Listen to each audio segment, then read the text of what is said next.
Michael Bloomberg appeared in front of a billionaire's worth of flags.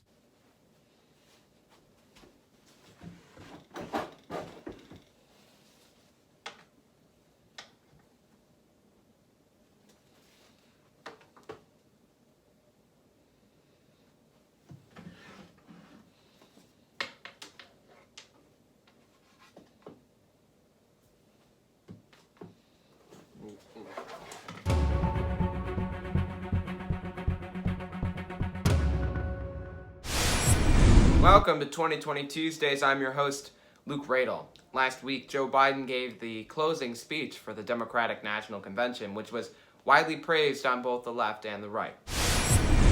Democratic nominee for president and former vice president Joe Biden gave a powerful speech on Thursday night at the Democratic National Convention, summing up the four fundamental threats that he believes this country is facing.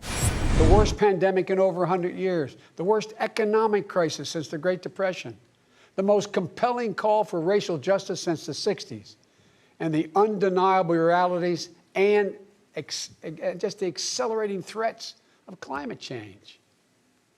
So the question for us is simple. Are we ready? I believe we are. We must be. Biden delivered the 25-minute-long speech without once mentioning the name of President Donald J. Trump. And speaking of names, Donald Trump has often tried to use nicknames, which many consider childish, to characterize his opponents. There was Pocahontas for Elizabeth Warren, Little Marco for Marco Rubio, and now Donald Trump has rolled out a new one for Joe Biden, Slow Joe. Now, I'm going to be honest, I was a little surprised by that because when I think slow, I normally think of three things: turtles, my internet speeds with Spectrum, and Donald Trump walking down a ramp.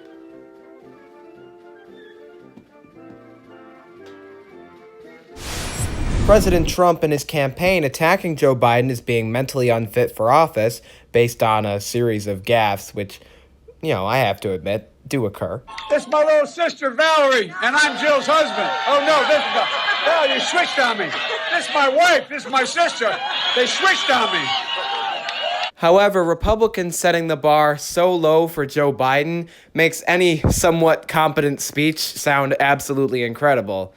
I do think that Joe Biden way exceeded the low bar that was set for him, but still, I don't think that this is going to be a good strategy for the Trump campaign, especially as we move into the 3 debates starting in September.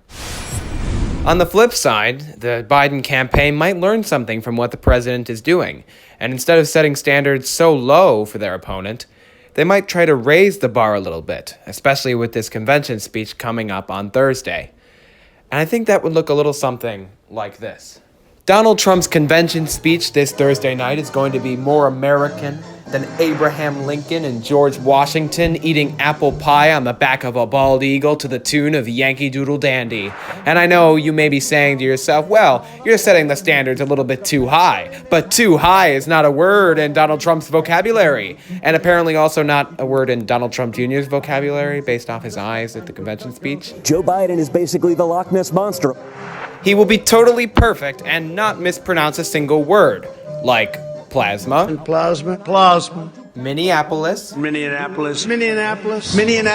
or the country that he is in charge of. God bless the United States. Thank you very much. So good luck, Don, and remember, if it's anything less than the incredibly high bar we've set for you, we'll be extremely disappointed. I'm Joe Biden, and I approve this message.